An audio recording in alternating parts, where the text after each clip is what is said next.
ভয় পেয়ে গেছি, ভাবলাম কেউ এলো, মানে কেউ একটা চলে গেল শ্যাডো।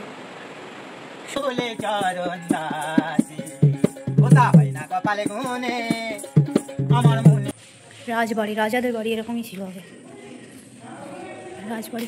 আপনি খুব সুইট, কি সুন্দর কথা বললেন, ভালো থাকবেন। Hello, welcome back to my channel. আজকে নিয়ে চলে এসেছি ফাইনালি বোলপুর শান্তিনিকেতনের ব্লগ। এর আগে দুটো ব্লগ আমি বোলপুর রিলেটেডই আপলোড করেছি, সেগুলো চাইলে আপনারা দেখতে পারেন, আমি ডিসক্রিপশনে লিঙ্ক দিয়ে দেবো। একটা ভিডিওতে ওইগুলো ইনক্লুড করলে ভিডিওটা অনেক বেশি বড় হয়ে যাচ্ছিল বলে আমি ওই দুটো আলাদা করে ব্লগ বানিয়েছি, আপনারা চাইলে দেখতে পারেন। আশা করছি আপনাদের খুবই ভালো লাগবে ব্লগগুলো। তো রামপুরহাট স্টেশন থেকে আমি বোলপুরে চলে এসেছিলাম ট্রেন ধরে, কারণ আমি তারাপীঠ থেকে শান্তিনিকেতন এসেছি। আমার আগের ব্লগ দেখলে আপনারা বুঝতে পারবেন, আমার তারাপীঠের ব্লগও আপলোড করা আছে, আপনারা চাইলে সেটাও দেখতে পারেন। তো রামপুরহাট থেকে আমি পেয়ারা মাখা খেতে খেতে চলে এসেছিলাম বোলপুর। বোলপুর স্টেশন থেকে বেরিয়ে আমার ভীষণ খিদে পেয়ে গেছিল। স্টেশনের জনহারে এই যে খাবারটা এতটাই বাজে খেতে ছিল, শক্ত, সবই শক্ত ছিল, আমি খেতে পারিনি ঠিক মতো। খিদে খুব জোর পেয়েছিল বলে আমি ওখানে ঢুকেছিলাম খাবার জন্য, কিন্তু আমি একদমই খেতে পারিনি খাবার, খুবই খুবই খারাপ লেগেছে আমার খেতে।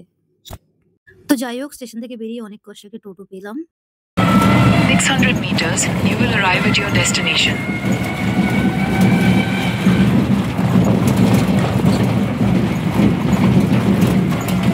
টোটো নিয়ে চলে গেছিলাম ভারত সেবাশ্রমে। এখানে থাকার জন্য মেনলি আমি গেছিলাম, এটা হচ্ছে ওখানকার অফিস। আমি দুপুর পৌঁছেছিলাম, তো অনেকক্ষণ অফিসে বসে থাকার পরও অনেকক্ষণ পর একজন বৃদ্ধ বয়স্ক একজন লোক এসে বললেন কি যে, যেহেতু আমি সিঙ্গেল ছিলাম, সোলো ছিলাম, একাই ছিলাম, একা মেয়েকে ওনারা রুম রেন্ট দেন না। তো মনটা আমার খুবই খারাপ হয়ে গেছিল, কারণ আমার এখানে মেনলি আমি থাকতে চেয়েছিলাম একদিন। যাই হোক, থাকতে পারলাম না। ভিডিও বানিয়ে নিলাম, কিছু করার নেই, কারণ কি ওনারা অ্যালাউ করলেন না থাকার জন্য। সেজন্য আমি ওখানে বেশ কিছুক্ষণ ছিলাম বটে, ০.৫ ঘন্টা ১ ঘন্টা ছিলাম ওখানে। ওখানে সময় কাটাতে খুবই ভালো লাগছিল। ছোটবেলার হস্টেল লাইফ মনে পড়ছিল। তাই বেশ কিছুক্ষণ ওখানে বসেছিলাম, একটু টাইম কাটিয়েছিলাম। কালীপুজোর ছুটি না? ও আচ্ছা, সেই অনেক দিনের ছুটি। ও, তার মানে বাচ্চারা তো নেই এখন? না, আছে ৫-৬ জনের মতন আছে। যাই হোক, কি আর করবো, মনটা খারাপ হয়ে গেছিল। একটু ভিডিও বানালাম নিজের, তারপর চলে গেছিলাম হোটেল খুঁজতে থাকার জন্য। তো এই ছিল, এই হোটেলটায় আমি মানে অনেকটা সন্ধ্যা হয়ে গেছিল বলে সামনে যেটা পেয়েছি এটা বেশ ভালো লাগছিল। তো এখানে আমি থাকার জন্য ঢুকেছিলাম। এই ব্লগটা কিন্তু আমার আগের ব্লগে দেওয়া আছে, আপনারা চাইলে দেখতে পারেন। ডেসক্রিপশনে লিংক দেওয়া থাকবে।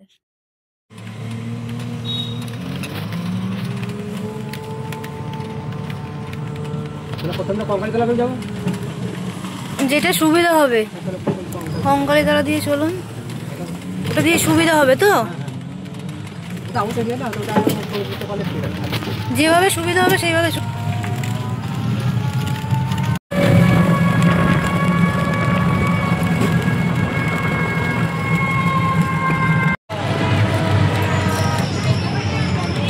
গেটটা কোন দিকে? কিন্তু দাদা, আমার ব্যাগটা তো দেখতে হবে। ব্যাগটা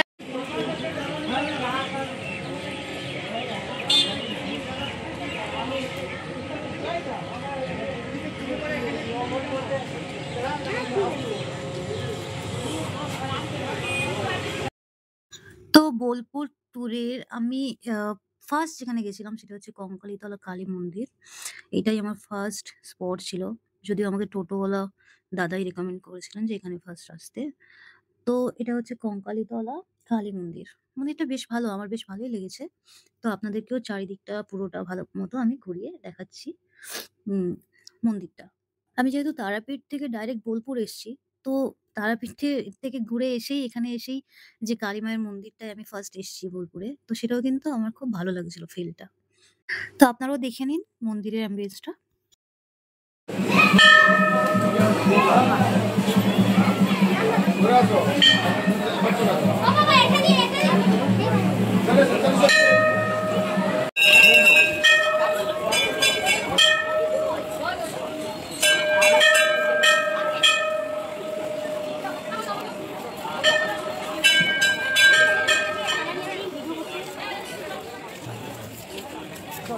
মন্দির ঘোরার পর আমি চলে গেছিলাম, মন্দিরের পাশ থেকেই একটা রাস্তা চলে গেছে, আমি চলে গেছিলাম আমাদের ছোট নদী দেখতে। কেমনভাবে বাঁকে বাঁকে চলে সেটা দেখার জন্য আমি চলে গেছিলাম ছোট নদী দেখতে।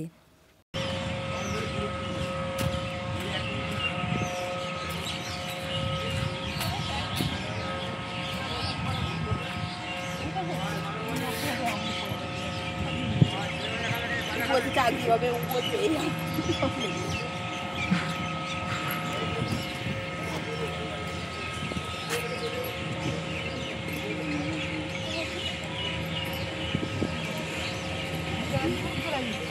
ও হ্যাঁ, এখানে সন্ধ্যা আরতি হয় না? টাইম জানেন? 6:30। এখানে আসার পর সত্যি রবি ঠাকুরকে অনেক অনেক মনে পড়ছিল। ওনার কবিতাগুলো সত্যি উনি জিনিয়াস ছিলেন। আর সত্যি বাঁকে বাঁকে চলে নদীটা, দেখুন। তারপর আমি চলে গেছিলাম সোনাঝুরি হাটে, কিন্তু সোনাঝুরি হাটটা না বন্ধ থাকে বুধবার। আমি বুধবার গেছিলাম, তো বন্ধ থাকে। তো টোটো ড্রাইভার দাদা বললেন কি যে এটাই সোনাঝুরি ফরেস্ট, ওখান থেকে আপনি ঘুরে আসতে পারেন ভেতরে, ভালো লাগবে। প্রথমে ভাবলাম কেমন আর লাগবে, গাছই তো আছে। কিন্তু ভেতরে কিছুটা যাবার পর না আমার এত ভালো ফিল হলো, এত সুন্দর ঘন একটা মানে জঙ্গল টাইপ ছিল, খুব ভালো ফিল হয়েছে। আচ্ছা, বুধবার করে কিন্তু সোনাঝুরি হাটটা বন্ধ থাকে, আমি জানতাম না।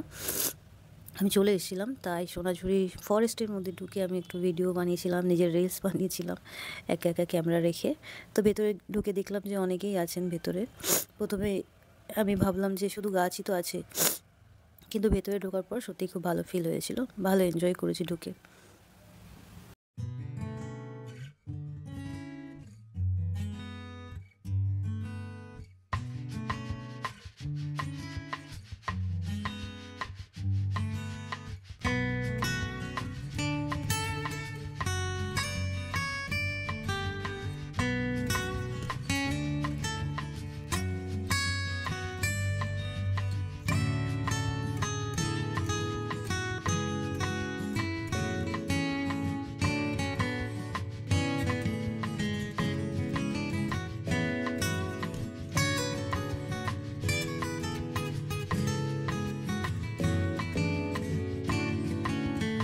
এখানেই বসে, তাই তো?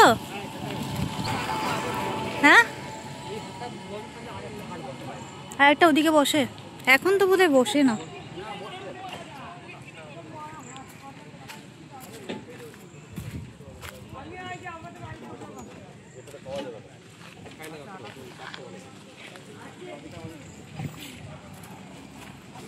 হাট বসে না এখন।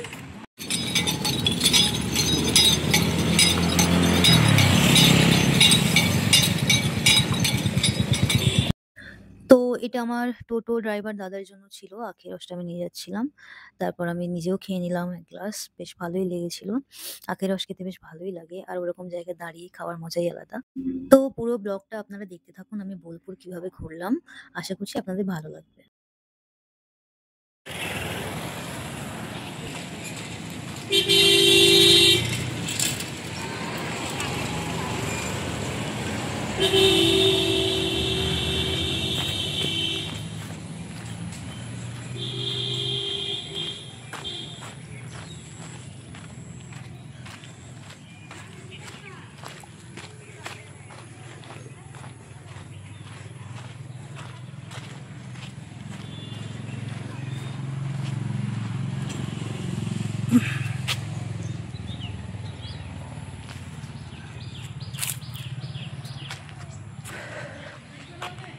এখানে মেনলি সব পাথর দিয়ে আর্ট করা আছে। পাথর দিয়ে আর্ট করে না, যে এইগুলো সমস্ত ন্যাচারাল ভাবে, বুঝলি? ও, এগুলো ন্যাচারালি এরকম? প্রত্যেকটি ন্যাচারাল, যেটা যেভাবে পাওয়া গেছে সেইভাবেই রাখা আছে। এইগুলো ভিতরের নিচেরটা আর কি।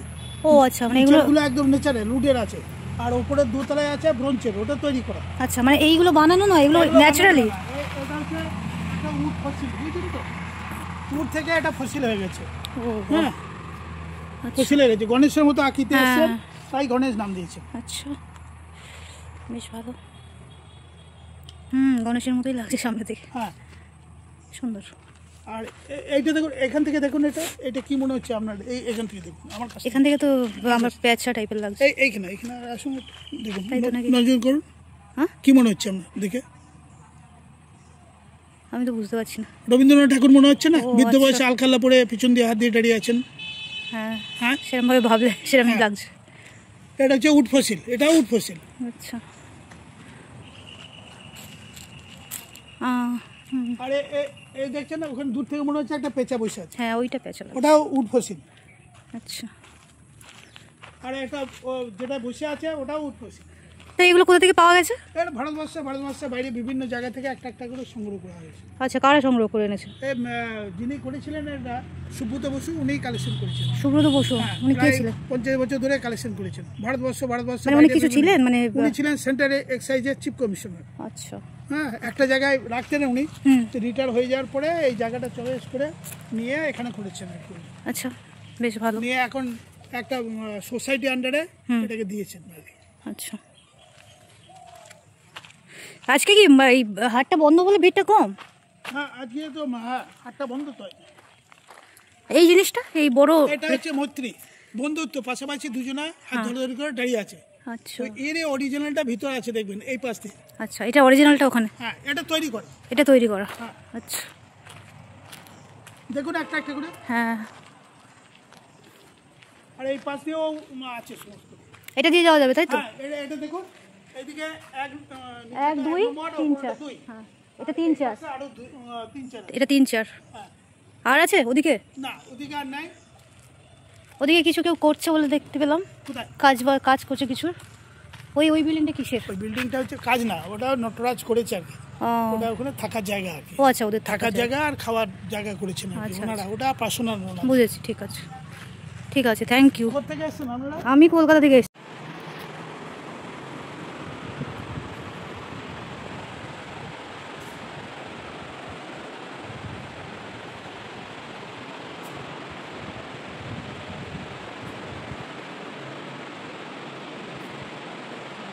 পক্ষীরাজ ঘোড়া, বাহ কি সুন্দর, সবই এগুলো ন্যাচারাল।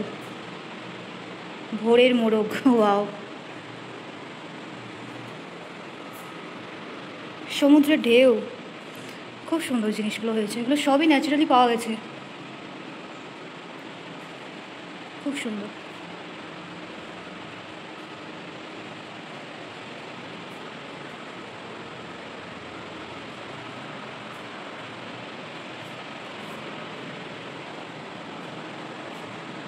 এই জিনিসটা খুব সুন্দর লাগছে দেখতে। বসুন্ধরার বুকে বিশ্ব চরাচর, বাহ, সব কিছুই খুব ভালো লাগছে। কিন্তু ক্লান্ত ঘোড়া, বাহ সুন্দর। এগুলো সবই ন্যাচারালি পাওয়া গেছে। যিনি এগুলো কালেক্ট করেছেন এত বছর ধরে, হ্যাটস অফ।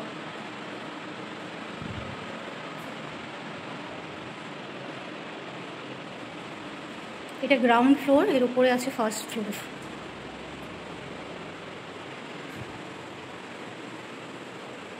আচ্ছা, এর ভিতরেও আছে, এর ভিতরেও কিছু কিছু জিনিস আছে। আমি তো একদমই একা, একটু ভয় করছে। একদম ফাঁকা বিল্ডিং, দেখি ওপরটা যাই।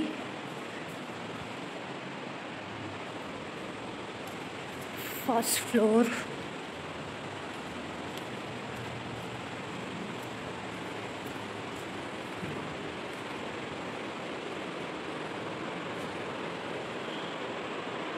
এখানে কিন্তু কেউ না থাকলেও ফ্যান কিন্তু চলছে, লাইট জ্বলছে। এই যে এটা ফার্স্ট ফ্লোর।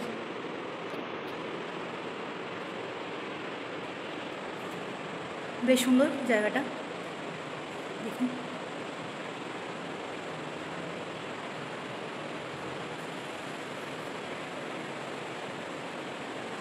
ভয় পেয়ে গেছি, ভাবলাম কেউ এলো, মানে কেউ একটা চলে গেল, শ্যাডো। সুন্দর জায়গাটা। 1 নম্বর 2 নম্বর, সো এটা ছিল 1 নম্বর 2 নম্বর গ্যালারি। ওই দিকটা আছে 3 নম্বর 4 নম্বর গ্যালারি। এখন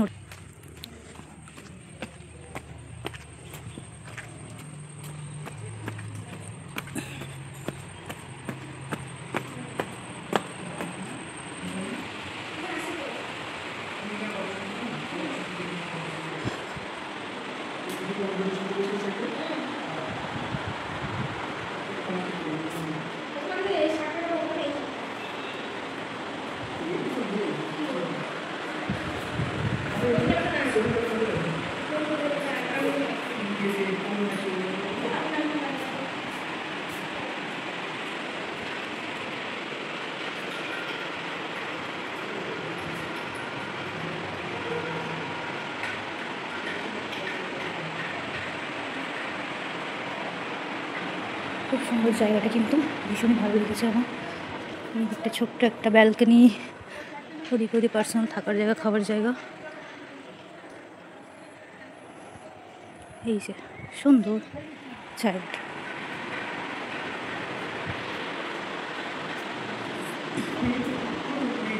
এখানে ফার্স্ট ফ্লোর নেই না? এটাই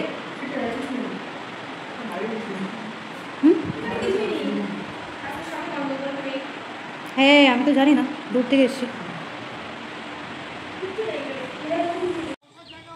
বসার জায়গা হচ্ছে।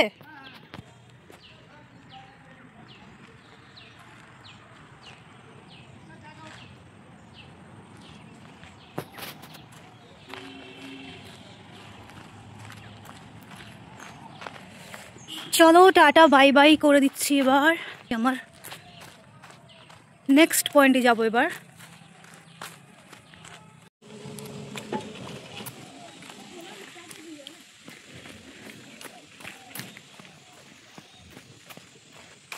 এটা ভেতরে যাওয়া যায় না, বন্ধ বন্ধ বন্ধ বন্ধ। আমি তো ভুলভাল দিনে এসেছি, বুধবার বন্ধ থাকে সব কিছু, সেটা আমি জানতাম না।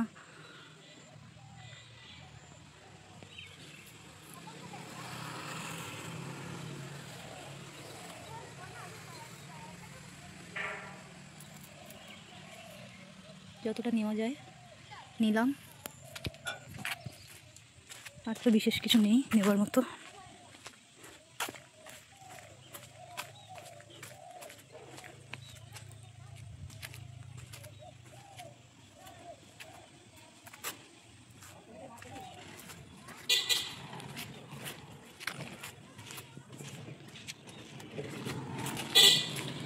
বন্ধ এটা আজকে, যাই নেক্সট পয়েন্টে। তো দুপুরে কিন্তু আমি সোনাঝুরি বাগান বাড়িতে যে রেস্টুরেন্ট আছে ওইটাতে আমি কিন্তু লাঞ্চ করেছিলাম। এটা কিন্তু আলাদা করে ব্লগ বানানো আছে, আমি ডেসক্রিপশনে লিঙ্ক দিয়ে দেবো, আপনারা চাইলে দেখতে পারেন।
এই মার্কেটটাও তো ভালো, এটাও রোজই বসে।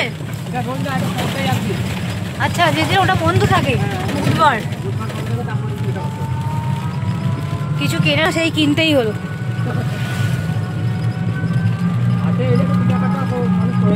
এখানে এলেই কিছু না কিছু কিনতে তো হবেই। এখন আমরা কোথায় যাচ্ছি? রাজবাড়ি। ঠিক আছে।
করুন, গান করুন।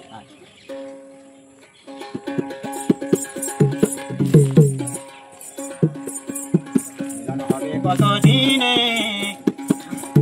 আমার মনের মানুষের গানে,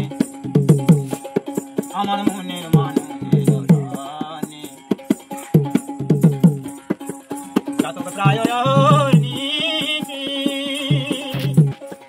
কে আছে কালো দোষী বলে চরণ দাসী, ওটা হয় না কপালে গুনে আমার মনের মানুষের গানে, আমার মনের মানুষের গানে।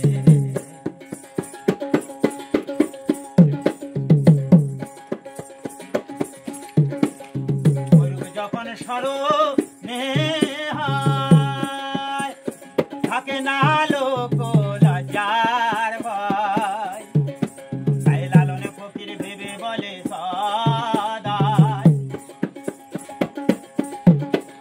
লালন ফকির ভেবে বলে সদাই, প্রেম যে করে সে জানে, প্রেম হেরিয়ে দর্পণে আমার মনের মানুষের গানে, আমার মনের মানুষের গানে। মিলন হবে কত দিনে, মিলন হবে কত দিনে আমার মনের মানুষের গানে, আমার মনের মানুষের গানে।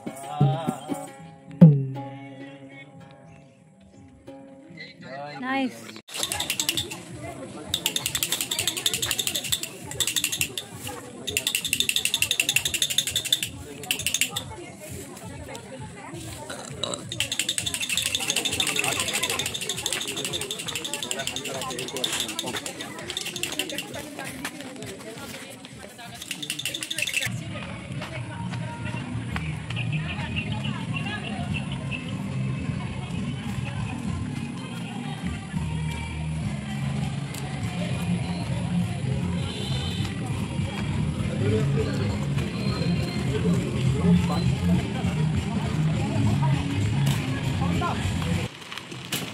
ওটা কি ওদিক দিয়ে যেতে হবে? বড়টা বড়টা ওদিক দিয়ে যেতে হবে?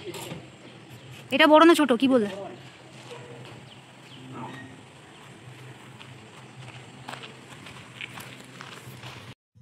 এটা হলো বোলপুরের আইকনিক হেরিটেজ স্পট, যেটা কিনা সুরুল রাজবাড়ি। এখানে ঢোকার সাথে সাথেই না ইনস্ট্যান্টলি একটা ওল্ড জমিনদারি ভাইব হয় না, সেটা কিন্তু ফিল হয়। এই রাজবাড়িটা কিন্তু দুর্গাপূজার জন্য ফেমাস। প্রায় 250 বছর পুরনো দুর্গাপূজা এখানে, মানে 250 বছর ধরে দুর্গাপূজা এখানে হয়, অ্যান্ড এখনো হয় দুর্গাপূজা এখানে।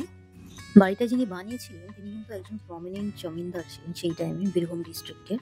ওনার নাম হচ্ছে শ্রীনিবাস সরকার। তাই এই বাড়িটা সরকার বাড়ি বা বড় বাড়ি নামেও কিন্তু পরিচিত।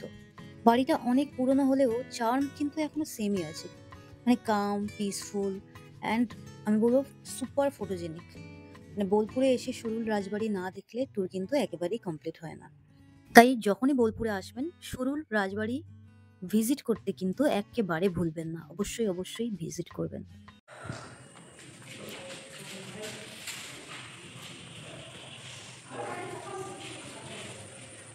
রাজবাড়ি, রাজাদের বাড়ি এরকমই ছিল আগে রাজবাড়ি।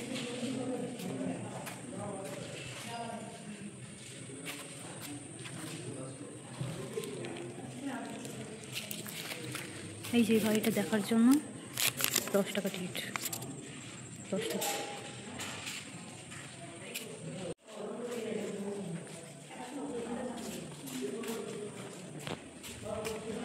ও জেঠু, ও জেঠু, একটু কিছু বলুন না এটার ব্যাপারে। ওখানে সব লেখা আছে? আচ্ছা, কার বাড়ি ছিল ওটা লেখা আছে? নাম নাম সব লেখা আছে।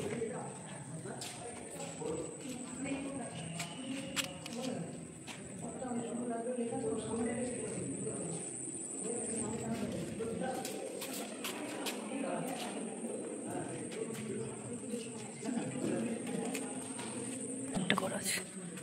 তাই তো।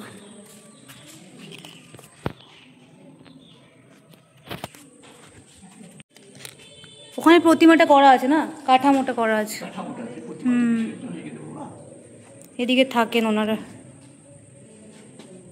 ঠিক আছে, আপনি খুব সুইট, কি সুন্দর কথা বললেন। ভালো থাকবেন। ভালো থাকো মা, সুখী হও। আমরা তো শেষের দিকে তোমাদের এই জীবনের শুরু। ভালো থাকো, সুখী হও। ভালো লাগলো আপনার সাথে কথা বলে। Thank you, tata.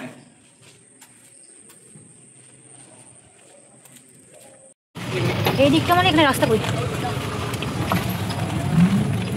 এটা এটা ও, এই বাড়িটাই? ও, এটা লেখা আছে।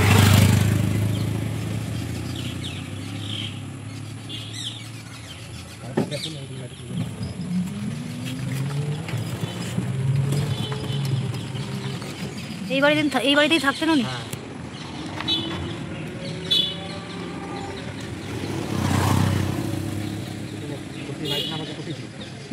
প্রতীচি।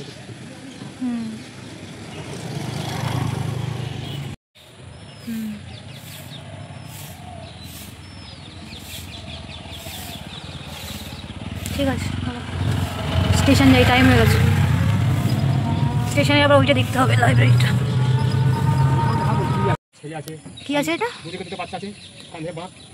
ও, আগে যেরকম ভাবে মানুষ যাতায়াত করতো। হ্যাঁ,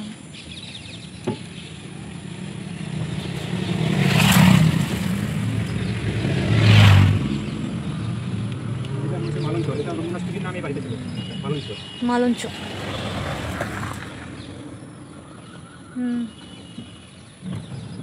এটার ভেতরে বাড়ি না?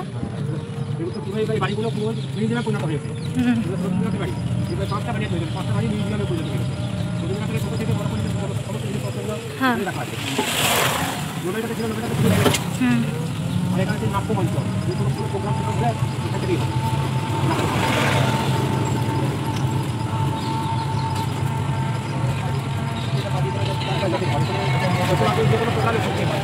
এই বাড়িতে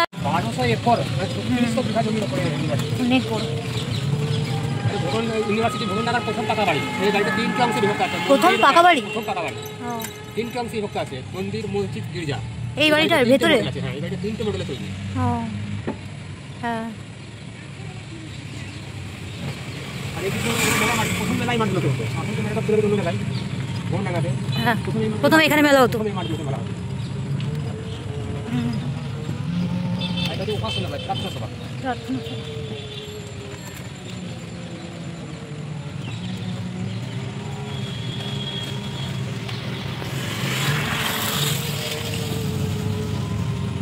সুন্দর। আর এই চারপাশে দেখেন এই ঘরের এই বাড়ি একটা কবিতা না, আগে এক পায়ে দাঁড়িয়ে তার সব কাজ ছাড়িয়ে হ্যাঁ, বাংলা ভাষা সহজ পাঠে। হ্যাঁ, হ্যাঁ, কোন পাতায় যখন এই বট কাটে, হ্যাঁ, হ্যাঁ, মূল বট গাছটাতে নেই, মূলটা তো নেই। মূলটাতে নেই, শিকড় শিকড়গুলো আপনি মূল আছে, গাছটা বট গাছ করে দিতে পারে। হ্যাঁ, তারপরে অনেকদিন বাকি। সেই বটগাছেরই শিকড় থেকে এগুলো হয়েছে। এটা দেখেই মনে হচ্ছে অনেক। পাহাড় নয়, 3 পাহাড়। হ্যাঁ,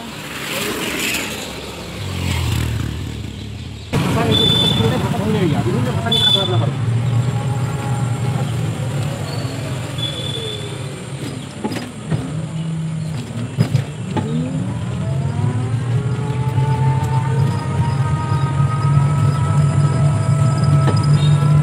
সেন্ট্রাল লাইব্রেরি মেইন গেট।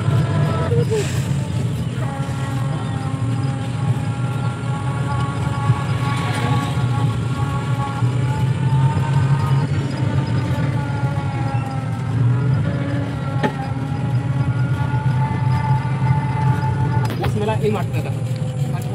হ্যাঁ, এই মাঠে হয় না? কি এটা? হাওয়া মহল। হাওয়া মহল?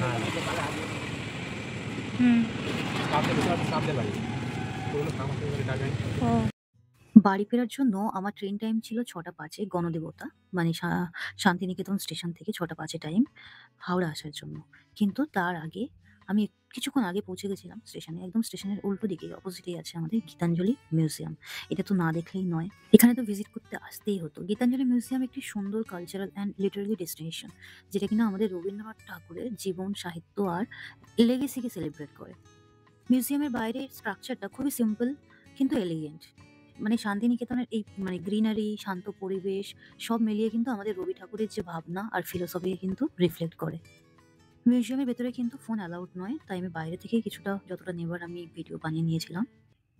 গীতাঞ্জলি মিউজিয়াম মেনলি তৈরি হয়েছিল আমাদের কাছে রবি ঠাকুরের থটস, ক্রিয়েটিভিটি আর কন্ট্রিবিউশনসকে পৌঁছে দেওয়ার জন্য। এর ভেতরে মেনলি আছে Gitanjali collection, rare photographs, letters আর অনেক কিছু আমাদের রবি ঠাকুর রিলেটেড।